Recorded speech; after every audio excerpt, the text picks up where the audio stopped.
तो hello everybody, day 2 TDS series में आपका स्वागत है। आज हम पहले चैप्टर को कंप्लीट करेंगे, जहाँ पे हमने छोड़ा था उसको हम यहाँ से स्टार्ट कर रहे हैं। तो हमने कल जो पढ़ा था वो हमने क्या करा था, हमने कल 2-3 टॉपिक्स करे थे।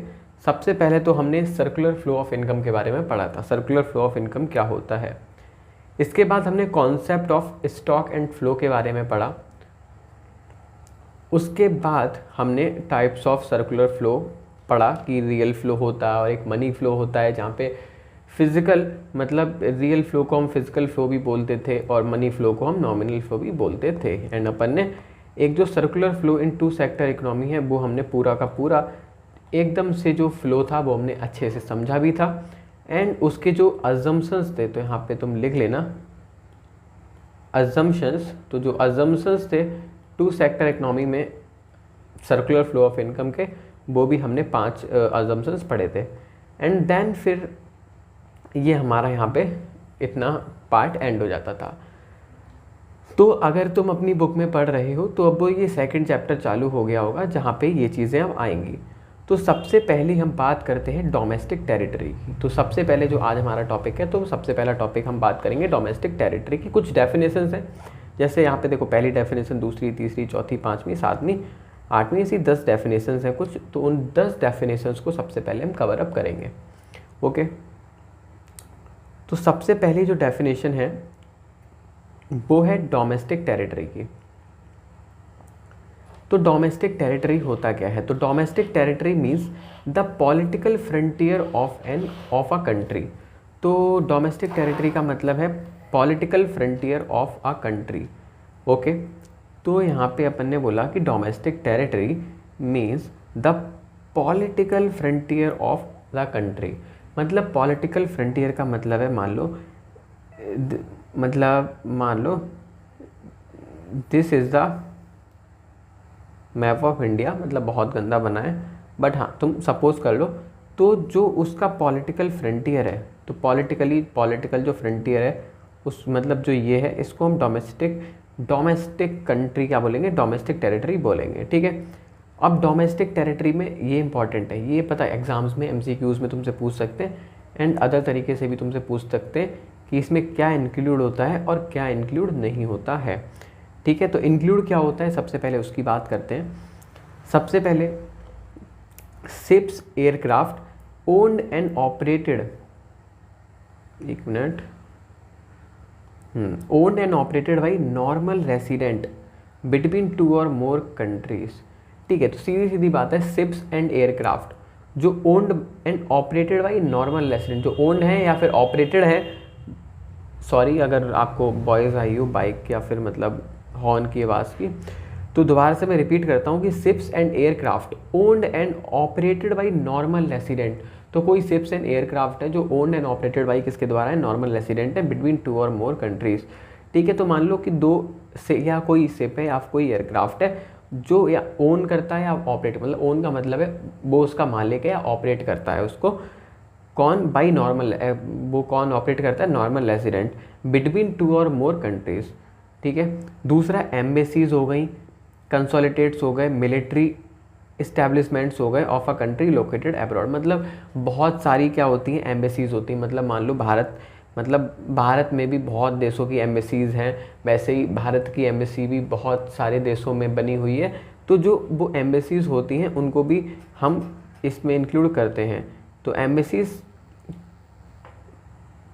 Military establishment of a country located abroad. ठीक है, तो उन्होंने बोला जो मिलिट्री इस्टेब्लिशमेंट है, एम्बेसीज हैं हमारी कंट्रीज़ की जो लोकेटेड एब्रॉड, मतलब कोई भी हमारी एम्बेसी है वो एब्रॉड में है, तो वो हम उसको डोमेस्टिक टेरिटरी ही बोलेंगे। ओके, क्या क्या इंक्लूड नहीं होता है? कोई भी एम्बेसी है या कोई भी कंसोलिडेट्स है या मिलिट्री इस्टेब्लिशमेंट है जो कि फॉरेन कंट्री के हैं और जो अपने देश में है। मतलब कोई, मतलब मान लो पाकिस्तान की एम्बेसी है, वो इंडिया के अंदर है, तो उसको हम डोमेस्टिक टेरिटरी नहीं बोलेंगे। बट मान लो पाकिस्तान में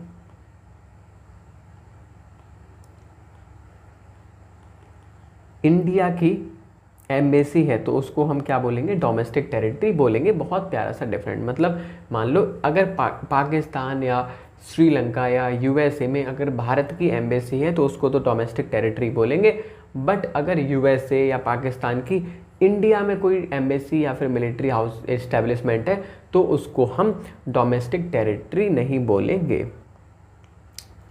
डज नॉट इंक्लूड, तो डोमेस्टिक टेरिटरी में क्या इंक्लूड नहीं होता है, और international organization like UNO, WHO etcetera, मतलब जो इंटरनेशनल ऑर्गेनाइजेशंस हैं जैसे डब्ल्यूएचओ है या फिर यूएनओ है, तो वो हमारे मतलब उसको हम डोमेस्टिक टेरिटरी नहीं बोलते हैं। Located within the geographical boundaries of a country, मान लो सपोज अगर इंडिया में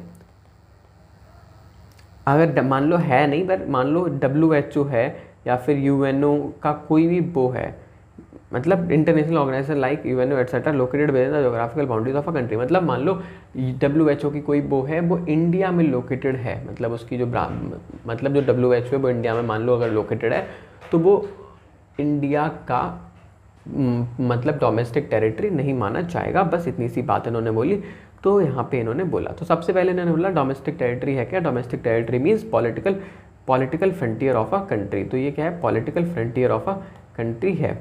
ओके, फिर इन्होंने इंक्लूड क्या करता है, शिप्स एंड एयरक्राफ्ट जो owned and operated by normal resident हैं बिटवीन द 2 और मोर कंट्रीज। दूसरा है कि एम्बेसीज हो गए, कंसोलिडेट हो गए, मिलिट्री हाउस इस्टेब्लिशमेंट हो गए of a country located abroad, मतलब कंट्री के एम्बेसीज बाहर हैं तो हम उसको डोमेस्टिक टेरिटरी बोलेंगे, पर बाहर के एम्बेसीज अपनी कंट्री में तो उसको डोमेस्टिक टेरिटरी नहीं बोलेंगे।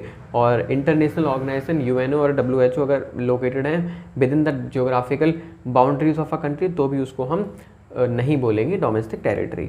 ठीक है, डोमेस्टिक टेरिटरी यहाँ पे समाप्त होता है। दूसरा टॉपिक आता है तुम्हारा नॉर्मल रेसिडेंट। दूसरा टॉपिक क्या आता है तुम्हारा, नॉर्मल रेसिडेंट। तो नॉर्मल रेसिडेंट क्या है, तो नॉर्मल रेसिडेंट की अगर हम बात करें तो नॉर्मल रेसिडेंट, तो उन्होंने बोला normal resident of a country refers to an individual और एन इंस्टीट्यूशन। तो नॉर्मल रेसिडेंट कोई इंडिविजुअल भी हो सकता है, तो इन्होंने बोला कोई इंडिविजुअल भी हो सकता है, कोई इंस्टीट्यूशन भी हो सकती है, who ordinary reside in the country and who centre of economic interest. तो ये जो कीवर्ड है वो बहुत इंपॉर्टेंट है, who centre of economic interest also lies in that country.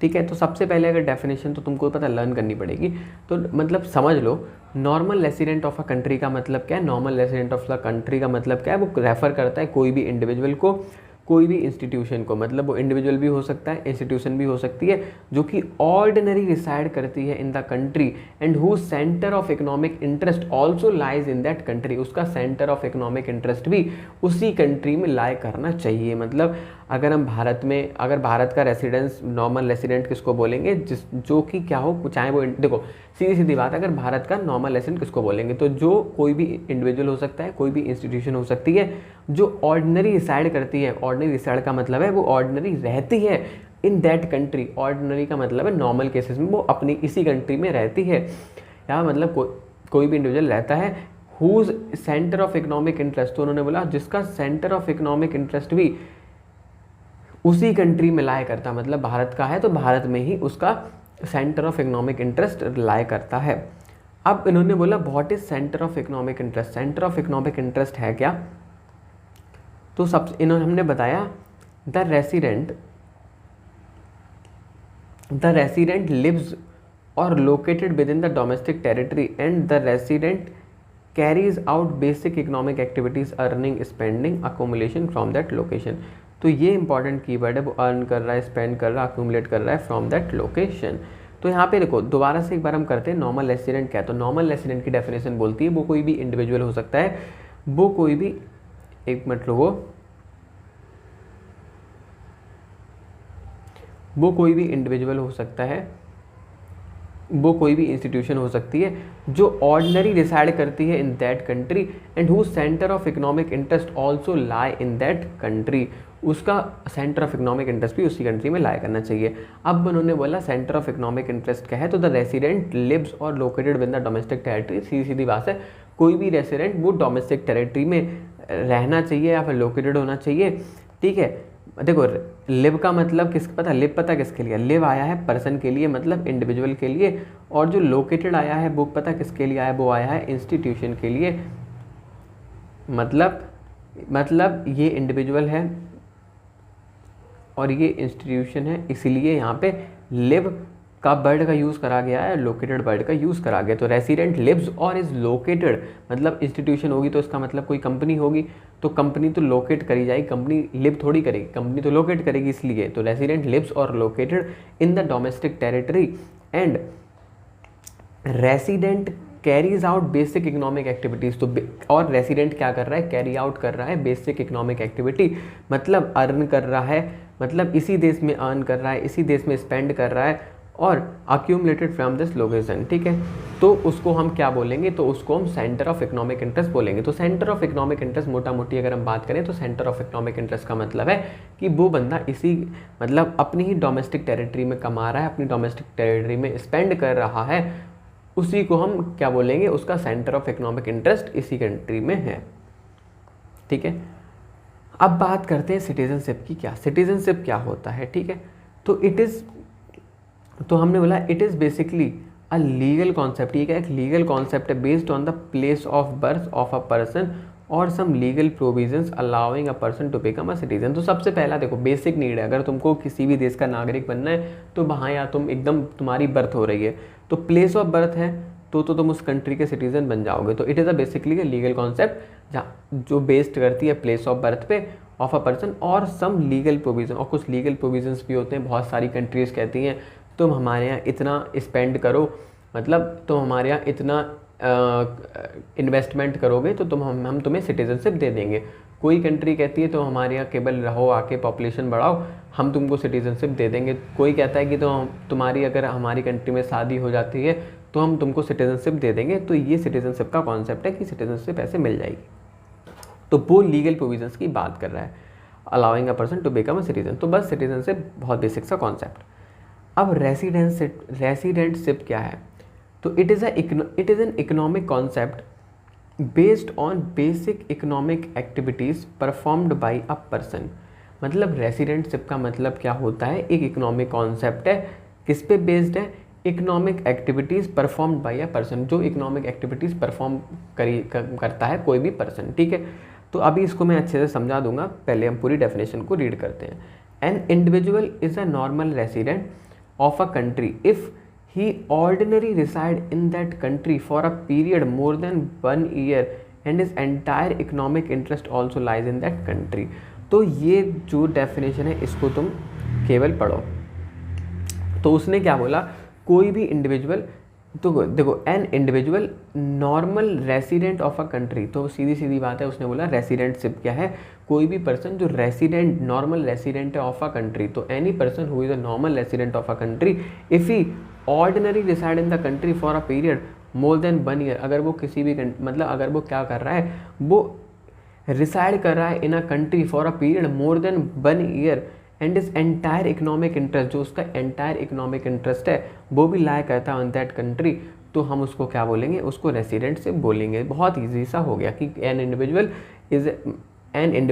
Is an normal resident of a country if, अगर उसको हम normal resident of a country बोलेंगे अगर वो क्या कर रहा है, ऑर्डिनरी रिसाइड कर रहा है इन that country for a period more than 1 year, 1 साल से ज़्यादा अगर वो उस कंट्री में रिसाइड कर रहा है एंड उसका इकोनॉमिक इंटरेस्ट भी लाया करता है उसी कंट्री में, तो हम उसको क्या बोल देंगे, रेसिडेंटशिप बोल देंगे, मतलब रेसिडेंट बोल देंगे। ओके, अब बात करते हैं फैक्टर इनकम की। फैक्टर इनकम क्या होता है, अब ये दो डिफरेंस है, factor income and transfer income, इन दोनों को साथ में पढ़ेंगे। फैक्टर इनकम रेफर्स टू, तो उन्होंने बोला factor income refers to income received by the factor of production for rendering factor services in the production process. तो फैक्टर ऑफ प्रोडक्शन अपन ने पढ़े थे, फैक्टर्स ऑफ प्रोडक्शन क्या होते हैं, लैंड, लेबर, कैपिटल, एंटरप्रेन्योरशिप, ठीक है। तो जो अपन ने पढ़ा था, हमने पढ़ा था लैंड, लेबर, कैपिटल, एंटरप्रेन्योरशिप, ठीक है। तो उसको हमने बोला था, इनको हमने क्या बोल दिया था, इनको हमने बोल दिया था तुम्हारा फैक्टर ऑफ प्रोडक्शन। तो बस इन्होंने फैक्टर इनकम क्या बोला, कोई भी इनकम जो अर्न हो रही है किससे, फैक्टर ऑफ प्रोडक्शन से, मतलब income received by factor of production for rendering factor services. तो फैक्टर ऑफ प्रोडक्शन से हो रही, फैक्टर ऑफ प्रोडक्शन का मतलब है हम लैंड दे रहे हैं, हम लेबर दे रहे हैं, हम कैपिटल लगा रहे हैं, हम एंटरप्रेन्योरशिप की स्किल्स दे रहे हैं और उससे हमको कोई इनकम अर्न हो रही है तो उसको हम फैक्टर इनकम बोलेंगे। ईजी है, बहुत ईजी है। सबसे इन्होंने बोला factor income refers to the income received by the factor of production for rendering factor services in the production process. Transfer income क्या होती है, transfer income refers to the income received without rendering any productive services.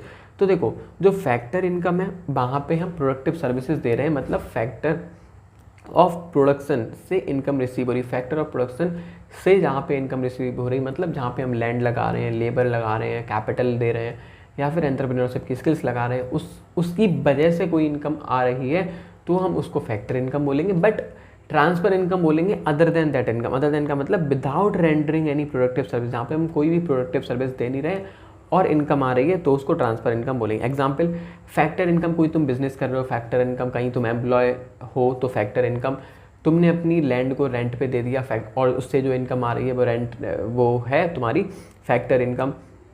उसके बाद तुम अपना capital दे दिया, फिर उस पर तुम्हें इंटरेस्ट मिल रहा है तो वो तुम्हारी क्या हो गई, factor income. But transfer income क्या है, जैसे गवर्नमेंट पेंशन देती है उसको हम ट्रांसफर इनकम बोलते हैं, क्योंकि वहाँ पे तुम कुछ मेहनत कर नहीं रहे हो, तुमको पेंशन मिल रही है, ठीक है, तो वहाँ पे तुम कोई ऐसी प्रोडक्टिव सर्विस दे नहीं रहे हो, तो इसलिए उसको हम क्या बोलते हैं, पेंशन को ट्रांसफर इनकम बोल देते हैं।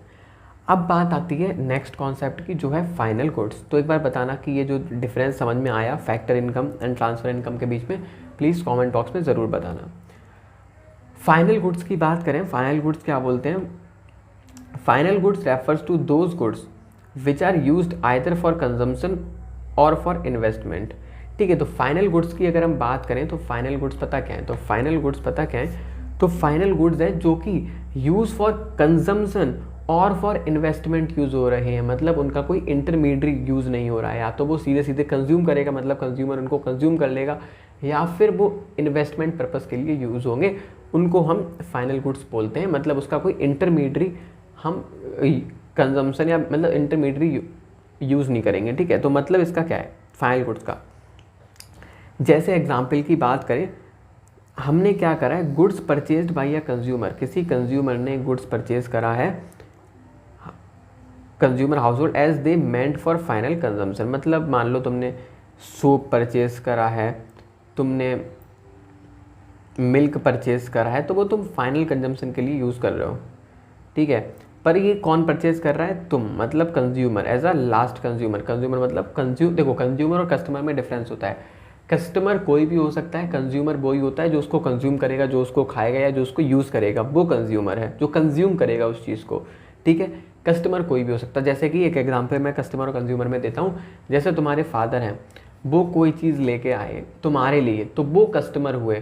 कंज्यूमर कौन हुआ, कंज्यूमर तुम हुए, क्योंकि तुम उसको कंज्यूम कर रहे हो। वो कस्टमर हुए क्योंकि वो इस चीज़ को यूज़ नहीं कर रहे। जैसे स्कूल की मतलब जब पेरेंट्स तुम्हारी स्कूल्स की बुक्स लेने जाते हैं तो वो क्या होता है, वो कस्टमर होते हैं तुम्हारे पेरेंट्स, बट तुम कंज्यूमर होते हो क्योंकि तुम उनको यूज़ कर रहे हो, तुम फाइनली उनको यूज़ कर रहे हो, इसलिए तुम कंज्यूमर हुए।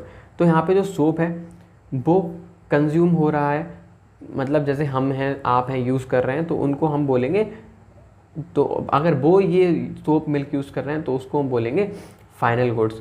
बट अगर यही मिल्क एक मिनट, अगर यही वाला मिल्क कोई कंपनी ले रही है जो क्या बनाती है, बटर बनाती है, जो क्या बनाती है, घी बनाती है, तो उसके लिए जो मिल्क है वो पता क्या हो जाएगा, वो फाइनल गुड्स नहीं होगा, वो इंटरमीडिएटरी गुड्स हो जाएगा। उसके लिए वो क्या हो जाएगा, इंटरमीडिएटरी गुड्स हो जाएगा। तो एकदम तुमको मैंने बहुत अच्छे से ये कॉन्सेप्ट क्लियर करा दिया। मान लो, दोबारा से एक बार इसको रिपीट एग्जाम्पल कर देता हूँ। मान लो कोई कंपनी है, मतलब मान लो एक जो एक डेयरी है वो क्या कर रही है, मिल्क दे रही है। अगर तुम मिल्क लेने जा रहे हो, तुम कौन हो, तुम उसको कंज्यूम करोगे, तुम अभी चाय बनाओगे, दूध पियोगे, आराम से लस्सी बनाओगे और खुद पी जाओगे। तो वो तुम कौन हो जाओगे, तुम उसके लिए हो जाओगे, तुम्हारे लिए वो कौन सा गुड हो जाएगा, फाइनल गुड हो जाएगा। बट जो मिल्क अगर कौन कौन ले रहा है, अगर कोई कंपनी ले रही है जो बटर बनाती है, जो घी बनाती है, तो उसके लिए जो मिल्क है वो क्या हो जाएगा, इंटरमीडिएटरी गुड्स हो जाएगा, तो वो उसको इंटरमीडिएटरी गुड्स बोलेंगे। तो बस यहाँ पे बोला कि यहाँ पे हम क्या कर रहे हैं, गुड्स ले रहे हैं आइदर फॉर कंजम्पशन और फॉर इन्वेस्टमेंट पर्पस, तो उसको हम क्या बोलेंगे, फाइनल गुड बोलेंगे। Goods purchased by the firm for capital formation और इन्वेस्टमेंट, कैपिटल फॉर्मेशन और इन्वेस्टमेंट के लिए अगर कोई गुड्स यूज़ कर रहे हैं तो उसको फाइनल गुड्स बोलेंगे। इंटरमीडिएटरी गुड्स क्या है, intermediate goods refers to those goods which are used either for resale, या तो हम उसको रीसेल करेंगे या फिर उसको फर्दर प्रोडक्शन करेंगे। फर्दर प्रोडक्शन जैसे कि मिल्क से हमने बटर बनाया, मिल्क से हमने घी बनाया, उसके बाद हम उसको बेच रहे हैं, तो उसको हम इंटरमीडिएट गुड्स बोलेंगे। तो intermediate goods refers to those goods which are either use for resale, या तो हम उनको रीसेल करने वाले हैं या फिर उनको हम फर्दर प्रोडक्शन में डालेंगे इन द सेम ईयर। ये चीज़ इंपॉर्टेंट है, इन द सेम ईयर, अगर सेम ईयर में हो रहा है तो ही उसको इंटरमीडिएट गुड्स बोलेंगे। जैसे गुड्स परचेज फॉर, कोई भी गुड्स परचेज करा for resale, goods use for further production, तो हम उसको इंटरमीडिएट गुड्स बोल देंगे। ठीक है, तो बहुत ईजी था। अब कुछ इंपॉर्टेंट पॉइंट्स हैं हमारे भैया इंटरमीडिएट गुड्स के बारे में, important points about intermediate goods. तो सबसे पहला पॉइंट क्या है, they are generally purchased by one production unit from another production unit. मतलब जैसे अपन ने बोला कि देखो डेयरी है वो एक प्रोडक्शन यूनिट है, और जो बटर बनाती है कंपनी और जो घी बनाती है वो कंपनी, वो अदर प्रोडक्शन यूनिट, दोनों ही प्रोड्यूस कर रहे हैं। ये क्या प्रोड्यूस कर रहा है, जो डेयरी है वो क्या प्रोड्यूस कर रही है, वो मिल्क प्रोड्यूस कर रही है, वो क्या प्रोड्यूस कर रही है, वो मिल्क प्रोड्यूस कर रही है, और ये क्या प्रोड्यूस कर रहे हैं, ये बटर और घी प्रोड्यूस कर रहे हैं। तो बस यही बोला कि वो क्या है, by one production unit from another production unit. तो वो जनरली परचेज, कोई भी मतलब इंटरमीडिएट गुड्स में क्या करते हैं, one production unit other production unit से परचेज करती है। दूसरा पॉइंट क्या है, they have derived demand as their demand depends on demand of final goods. तो ये दे हैव ड्राइव डिमांड, इनकी ड्राइव डिमांड होती है as their demand depends on for the final goods, वो फाइनल गुड्स पे depend करती है उसकी डिमांड। सी बोलता है durable goods purchased by government, durable goods purchased by government for military purposes are included under the category of intermediate goods.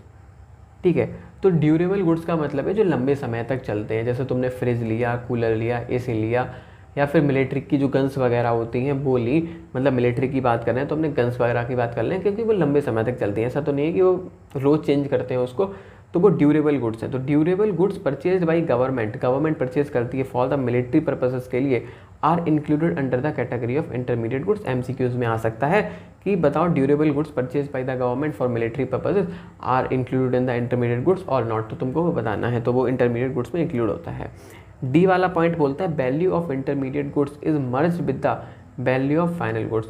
Value of intermediate goods क्या करी जाती है, मर्ज करी जाती है with the value of the final goods. उसके बाद 9th point की बात करते हैं, कंजम्पशन गुड्स क्या होते हैं। कंजम्पशन गुड्स वो कंज्यूम करने के लिए ही हम खरीद रहे हैं, मतलब consumption goods refers to those goods which satisfy the want of the consumer directly, जो सेटिस्फाई कर दे बॉन्ट ऑफ कंज्यूमर डायरेक्टली। तो कंज्यूमर गुड्स क्या है, consumer goods are the goods जो डायरेक्टली सेटिस्फाई करें कंज्यूमर की बॉन्ड्स को। ठीक है, उसको हमने कंज्यूमर गुड्स बोला। कैपिटल गुड्स क्या बोलते हैं, capital goods refers to those final goods which help in the production of other goods and services, जो हेल्प करते हैं प्रोडक्शन किसकी, अदर गुड्स और सर्विसेज में। ठीक है, तो इन दोनों का डिफरेंस चाहिए 9th एंड 10th। ठीक है, तो कंजम्पशन गुड्स क्या है, जो सेटिस्फाई करें bonds of the consumer directly. Capital goods क्या करते हैं, वो डायरेक्टली कंज्यूमर की बॉन्ड को सेटिस्फाई नहीं करते, बट वो हेल्प करते हैं production of the other goods and services. ठीक है, वो क्या करते हैं, हेल्प करते हैं इन the production of the other goods and services. तो यहाँ तक ये 10 डेफिनेशंस थी, बड़े अच्छे से हमने डेफिनेशंस कवर करी। अगर ना समझ में आए एक बार वापस से बैक करना वीडियो को एंड तुम उसको देख लेना, आराम से समझ में आ जाएगा। ठीक है, अब यहाँ पे एक अलग कॉन्सेप्ट आता है, बहुत इंपॉर्टेंट कॉन्सेप्ट, जहाँ पे एग्जाम में सेम न्यूमेरिकल क्वेश्चंस भी बनते हैं और ये तुम्हारा बेसिक भी है। यहाँ पे क्या है, gross investment, net investment and depreciation. तो सबसे पहले ग्रॉस इन्वेस्टमेंट क्या है, नेट इन्वेस्टमेंट क्या है, डेप्रिसिएशन क्या है। तो सबसे पहले ग्रॉस इन्वेस्टमेंट की बात करेंगे। इसकी देखो डेफिनेशंस तो कभी एग्जाम में मुश्किल ही आएंगे, मतलब बहुत कम चांसेस है कि ये डेफिनेशंस आएँ, बट इसको केवल तुम्हें समझ के चलना है, तो वो मैं समझा के तुम्हें चलूँगा। Gross investment is addition to stock of capital before making allowances for depreciation. Gross investment is expenditure purchase of fixed assets and unsold stock during the accounting year. मतलब इसकी डेफिनेशन पे तुम अभी मत जाओ। नेट इन्वेस्टमेंट क्या है, the actual addition, ये एडिशन होगा made to the capital stock of economy in given period of time is term as net investment. Net investment को निकालने के लिए क्या यूज़ करते हैं, क्रॉस इन्वेस्टमेंट में से डेप्रिसिएशन को लेस कर देते हैं। डेप्रिसिएशन क्या है, डेप्रिसिएशन की डेफिनेशन आ सकती है। डेप्रिसिएशन क्या है, डेप्रिसिएशन रेफर्स टू, अगर देखो अभी मैं तुम्हें ये समझाया नहीं है तो थोड़ा सा प्लीज़ एक बार रुक जाओ, अभी मैं तुमको अच्छे से समझाता हूँ, पूरा भी क्लियर हो जाएगा। डेप्रिसिएशन इंपॉर्टेंट है, इसको मैं पढ़ाता हूँ। डेप्रिसिएशन क्या है, depreciation refers to fall in the value of fixed asset, fall in the value of fixed asset. तो डेप्रिसिएशन क्या होता है, depreciation refers to a fall in the value of fixed asset, किसकी वजह से, due to normal wear and tear, passage of time और expected obsolescence. Normal wear and tear का मतलब है उसको यूज़ करने की वजह से वो हो गया है, या फिर पैसेज ऑफ टाइम, क्योंकि टाइम बहुत ज़्यादा हो गया है इसलिए उसकी वैल्यू में फॉल आया है, या फिर एक्सपेक्टेड ऑब्सोलेंस मतलब कुछ कमी आ गई है इसलिए आया है। ठीक है, तो ये 3 कारण होते हैं। तो सबसे पहले ये डेफिनेशन तो बिल्कुल एक्जैक्ट लर्न कर सकते हो। Depreciation refers to fall in the value of fixed asset, किसकी वजह से, due to normal wear and tear, passage of time and कोई ऑब्सोलेंस आ गया है, एक्सपेक्टेड ऑब्सोलेंस, उसकी वजह से। डेप्रिसिएशन के ये 4 नाम, इन चारों नामों को एक बार बस दिमाग में डाल लो, बहुत आगे काम आएगा। सबसे पहला consumption of fixed capital, current replacement cost, fixed capital, capital consumption allowance. ठीक है, consumption of fixed capital, current replacement cost and fixed capital and capital consumption allowances. तो ये 4 नाम कैपिटल डेप्रिसिएशन के याद कर लेना। अब देखो जो ग्रॉस इन्वेस्टमेंट है एंड नेट इन्वेस्टमेंट है, इसमें अंतर क्या है मैं बताता हूँ। देखो ग्रॉस इन्वेस्टमेंट से तुमको अगर नेट इन्वेस्टमेंट पे जाना है, ग्रॉस से तुमको नेट पे जाना है, तो तुम क्या करोगे, डेप्रिसिएशन को लेस कर दोगे। और तुमको नेट से ग्रॉस पे जाना है तो डेप्रिसिएशन को ऐड कर दोगे। मतलब सीधी सीधी बात है, अगर तुम देखो सबसे पहले ब्रॉडर टर्म कौन सा है, ब्रॉडर टर्म है ग्रॉस, और जो नैरो टर्म है वो है नेट। तो ग्रॉस बड़ा है, ग्रॉस से जब तुम नेट में जाओगे तो तुम्हें डेप्रिसिएशन उसमें से लेस करना पड़ेगा, तभी वो छोटा वाला निकल के आएगा। मतलब ग्रॉस, सीधी सीधी बात है, तो दिमाग में डाल लो कि ग्रॉस होता है बड़ा, नेट होता है छोटा। जब ग्रॉस से नेट पे जाओगे, मतलब जब बड़े से छोटे पे जाओगे, तो कुछ चीज़ माइनस करनी पड़ेगी, इसलिए डेप्रिसिएशन को क्या करोगे, माइनस करोगे। और नेट होता है छोटा, ग्रॉस होता है बड़ा, तो नेट से ग्रॉस पे जाओगे तो क्या करोगे, डेप्रिसिएशन को ऐड कर लोगे। ठीक है, तो डेप्रिसिएशन को क्या कर लोगे, ऐड कर लोगे। तो ग्रॉस से नेट पे गए, डेप्रिसिएशन को लेस करा, और नेट से ग्रॉस पे आए तो डेप्रिसिएशन को ऐड करा। तो बस ये चार्ट एकदम दिमाग में डाल लेना, इसी से सारे क्वेश्चंस हो जाएंगे। ठीक है, बस इसी चार्ट यही इंपॉर्टेंट है, उसके अलावा कुछ इंपॉर्टेंट है नहीं। उसके बाद दूसरा कॉन्सेप्ट है नेट इनडायरेक्ट टैक्सेस। तो एक बार तुमको मैं बता देता हूँ तब भी, ये वाला gross investment is an addition to the stock of capital before making allowances for depreciation. तो सीधी सीधी बात है, वो बोल रहा है कि addition to the stock of capital before making allowances for depreciation, मतलब डेप्रिसिएशन जब अभी नहीं दिया है उससे पहले जो इन्वेस्टमेंट है उसको हम ग्रॉस इन्वेस्टमेंट बोलते हैं। और नेट इन्वेस्टमेंट किसको बोलते हैं, जहाँ पे हमने क्या कर लिया, actual addition made to the capital stock of an economy. जो एक्चुअल एडिशन हुआ है कैपिटल स्टॉक में, उसको हम बोलते हैं नेट इन्वेस्टमेंट, मतलब जहाँ पे हम डेप्रिसिएशन लेस कर चुके हैं। बस इतनी सी बात है। नेट इनडायरेक्ट टैक्सेस की बात क्या करी, net indirect taxes refers to difference between indirect taxes and subsidies. देखो यहाँ पे ये नेट दिखा है ना, नेट इनडायरेक्ट टैक्सेस। तो नेट इनडायरेक्ट टैक्सेस का मतलब क्या होता है, नेट इनडायरेक्ट टैक्स का मतलब होता है इनडायरेक्ट टैक्सेस माइनस सब्सिडीज, तो उन्होंने बोला इनडायरेक्ट टैक्सेस माइनस सब्सिडीज़। तो इनडायरेक्ट टैक्सेस में से जब हम सब्सिडीज़ माइनस कर देते हैं तो वो नेट इनडायरेक्ट टैक्सेस आ जाता है। ठीक है, मतलब सीधी बात है, टैक्सेस में से तुमने क्या करा, सब्सिडीज़ को माइनस कर दिया तो नेट इनडायरेक्ट टैक्सेस आ गया। तो नेट इनडायरेक्ट टैक्सेस क्या है, वो डिफरेंस है between the indirect taxes and subsidies. Okay, indirect taxes क्या है, indirect taxes refers to those taxes which are imposed by the government on the production and sale of goods and services.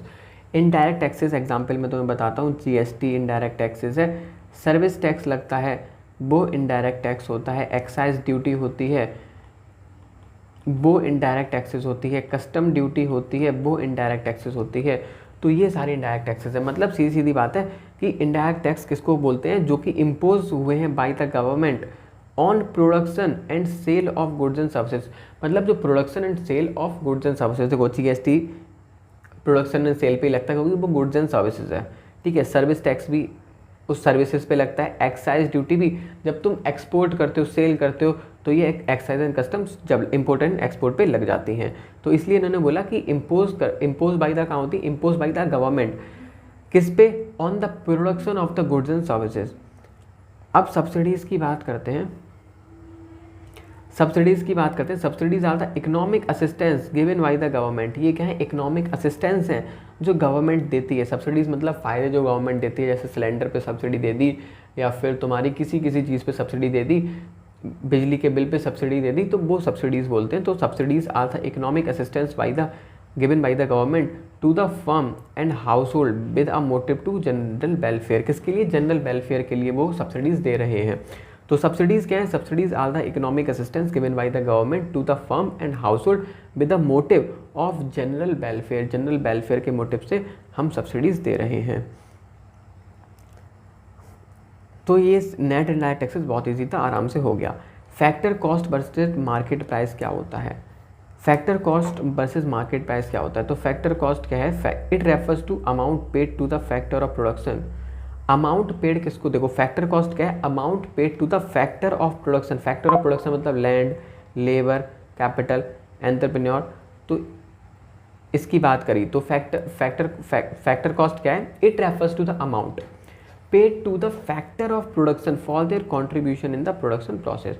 तो factor of production को जो हम दे रहे हैं, जो खर्चा आ रहा है फैक्टर ऑफ प्रोडक्शन पे, उसको हमने फैक्टर कॉस्ट बोला। मार्केट प्राइस क्या बोलता है, it refers to the price at which product is actually sold in the market. ठीक है, तो देखो फैक्टर कॉस्ट क्या है,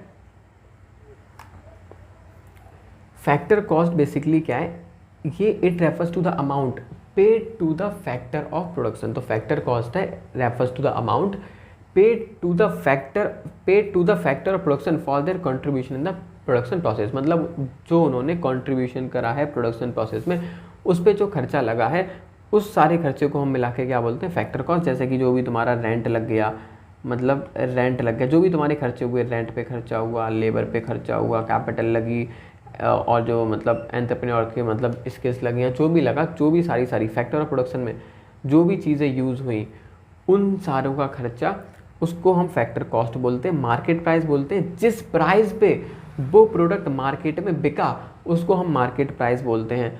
तो इसके बीच का जो डिफरेंस होता है उसको ही हम नेट इनडायरेक्ट टैक्सेस बोलते हैं। क्योंकि देखो सीधी बात है, जितनी तुम्हारी अभी तक कॉस्ट लगी, मतलब फैक्टर प्रोडक्शन कितना बनने में खर्चा लगा, तो इतना तुम्हारा बनने में खर्चा लगा और मार्केट में बिका, उसके बीच में जो डिफरेंस होगा ना, वो तुम्हारे इनडायरेक्ट टैक्सेस होंगे। अब लोग कहेंगे नहीं, जो हमारा कॉस्ट और जो मार्केट में बिकता है उसके बीच में प्रॉफिट बचता है। नहीं भाई, प्रॉफिट बचता है, वो तुम सही कह रहे हो, बट यहाँ पे फैक्टर ऑफ प्रोडक्शन में पता एंटरप्रेन्योर भी आ जाता है। एंटरप्रेन्योर भी अपना प्रॉफिट यहाँ पे निकाल लेता है। फैक्टर ऑफ प्रोडक्शन में सब कुछ आता है ना, तो उसमें एंटरप्रेन्योर भी आता है। तो एंटरप्रेन्योर अपना प्रॉफिट उसमें ऑलरेडी निकाल लेता है। उसके बाद जब हम करते हैं तो उसको फैक्टर कॉस्ट, मतलब प्रॉफिट को जोड़ के फैक्टर कॉस्ट हम बोल रहे हैं। ठीक है, मार्केट प्राइस जिस पे सोल्ड हुआ, तो इसलिए जो डिफरेंस बचा उसके बीच में, वो नेट इनडायरेक्ट टैक्सेस का बचा। तो मार्केट प्राइस से जब हम फैक्टर कॉस्ट पे जाते हैं, मतलब देखो मार्केट प्राइस, देखो सीधी सीधी बात है, अगर तुम लॉजिक लगाओगे मार्केट में कोई प्रोडक्ट बिका वो महंगा बिकेगा क्योंकि उस पर टैक्स इम्पोज हो गया, इसलिए उसकी प्राइस बढ़ गई, जीएसटी लग गई तो उसकी प्राइस बढ़ गई तो महंगा हो गया।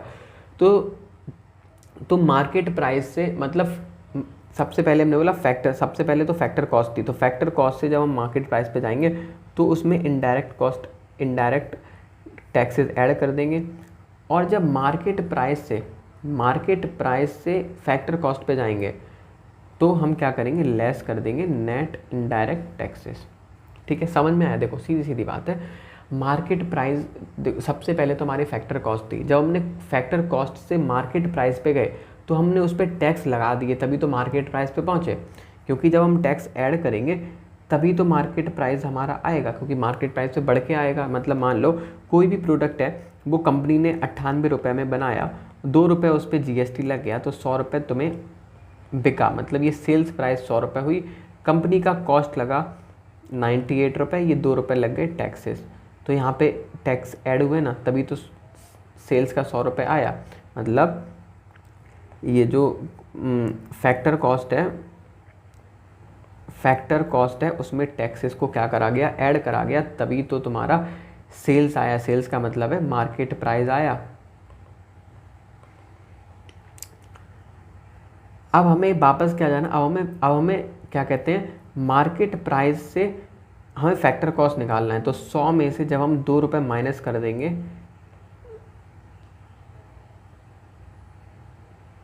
100 में से 2 रुपये जब हम माइनस कर देंगे तभी तो 98 आएगा। तो बस वही चीज़ है, हमें अगर फैक्टर कॉस्ट से मार्केट प्राइस पे जाना है, फैक्टर कॉस्ट से मार्केट प्राइस पे जाना है तो हमको ऐड करना पड़ेगा, बट मार्केट प्राइस से फैक्टर कॉस्ट पे जाना है तो हमें लेस करना पड़ेगा। ओके, डन है। अब NFIA की बात करी और बस चैप्टर ख़त्म।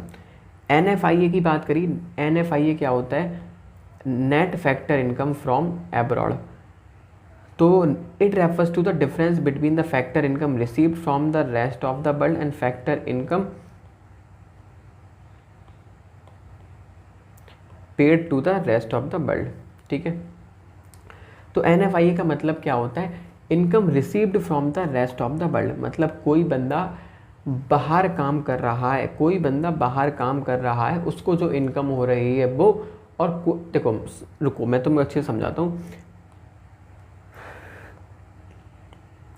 कोई इंडिया का बंदा है, वो USA में काम कर रहा है, तो उसकी इनकम हुई USA में, ठीक है, और वो इंडिया में फिर इनकम आई, तो उसको हमने बोला कि वो इनकम एब्रॉड में हुई है, तो वो सबसे पहले क्या हो गई,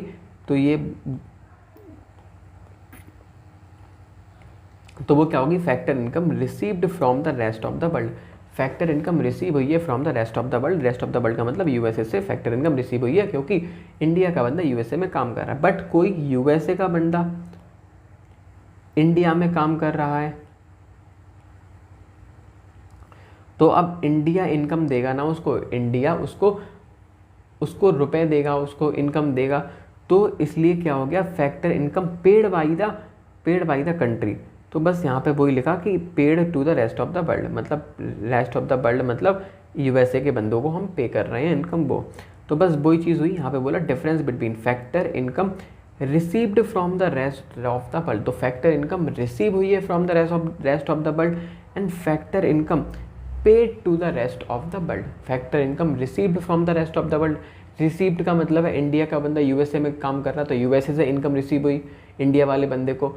अब USA का बंदा इंडिया में काम कर रहा है, तो इंडिया वाले पेड करेंगे किसको, रेस्ट ऑफ द वर्ल्ड मतलब USA के बंदे को, तो उसको हमने बोला NFIA, मतलब उन दोनों के डिफरेंस को हमने बोला NFIA। Factor income earned from abroad, मतलब factor income earned from abroad and factor income paid abroad, उन दोनों को डिफरेंस को क्या बोलते हैं, हम NFIA बोलते हैं। ठीक है, factor income earned from abroad, सीधी सीधी बात है, कितनी इनकम अर्न करी है एब्रॉड से और कितनी इनकम पेड कर दी है एब्रॉड में, उसके डिफरेंस को बोलते हैं हम NFIA। तो बस सीधी सीधी बात है, हम जब नेशनल से डोमेस्टिक पे जाएंगे, मतलब जब हम नेशनल से डोमेस्टिक पे जाएंगे तो हम NFIA को माइनस कर देंगे, जब हम डोमेस्टिक से नेशनल पे जाएंगे तो NFIA को हम ऐड कर देंगे। समझ में आया? जब हम डोमेस्टिक मतलब डोमेस्टिक से नेशनल पे जाएंगे, डोमेस्टिक से हम कहाँ पे जा रहे हैं, नेशनल पे जा रहे हैं, तो हम NFIA को ऐड कर देंगे क्योंकि हम नेशनल पे जा रहे हैं। अब नेशनल से जब हम डोमेस्टिक पे आएंगे तो हम NFIA को लेस कर देंगे। NFIA can be positive, negative और जीरो। NFIA पॉजिटिव भी हो सकता है, नेगेटिव भी हो सकता है, जीरो भी हो सकता है, ये इंपॉर्टेंट है। ठीक है, तो इन सबसे पहले हमने लिखा कि NFIA is positive when income earn from abroad is more than income paid to abroad. जब क्या हो जाता है, पॉजिटिव कब होता है, जब इनकम अर्न फ्रॉम अब्रॉड ज़्यादा है इनकम पेड टू अब्रॉड से, तो वो पॉजिटिव हो जाएगा। NFIA इज नेगेटिव कब हो जाता है, जब इनकम पेड टू अब्रॉड ज़्यादा है इनकम अर्न टू अब्रॉड से। जीरो कब हो जाता है, जब वो दोनों इक्वल हो जाते हैं। NFIA zero when income earn from abroad is equal to income paid from abroad. मतलब मान लो इनकम अर्न फ्रॉम अब्रॉड 100 रुपये है और इनकम पेड टू अब्रॉड भी 100 रुपये है, तो इसका मतलब ये क्या हो गया, जीरो हो गया। यहाँ पे इनकम अर्न फ्रॉम अब्रॉड कितनी है, इनकम अर्न फ्रॉम अब्रॉड है 100 रुपये और इनकम पेड टू अब्रॉड है 110 रुपये, तो इसलिए क्या हो जाएगा, -10 हो जाएगा। इनकम अर्न फ्रॉम अब्रॉड 110 रुपये है, इनकम पेड टू अब्रॉड 100 रुपये है, तो ये 10 रुपये का प्रॉफिट हो जाएगा। प्रॉफिट नहीं, सॉरी, ये 10 रुपये का क्या हो जाएगा, पॉजिटिव हो जाएगा। ये 10 क्या हो जाएंगे, पॉजिटिव हो जाएंगे। तो बस ये NFIA पॉजिटिव इस केस में हो जाएगा। तो ये तीनों केस एक बार खुद से पढ़ लेना, मतलब बता दिया मैंने, बिल्कुल ऐसे ही है। तो बस ये एक बार रिवाइज कर लेना, जाके एक बार खुद से एक बार रीड करोगे, चीज़ें आ जाएंगी। बस ये चैप्टर होता है एंड। पहले चैप्टर को समाप्त करने में हमको 2 लेक्चर्स लग गए। अब हम नेक्स्ट चैप्टर उठाएंगे और बस यार ऐसे ही मन लगा के पढ़ते रहो, अच्छे से पढ़ते रहो। जो मैंने पढ़ा है उसको एक बार रिवाइज कर लेना, मज़ा आ जाएगा। बस भाई ऐसे ही मन लगा के पढ़ो, दिल लगा के पढ़ो। All the best.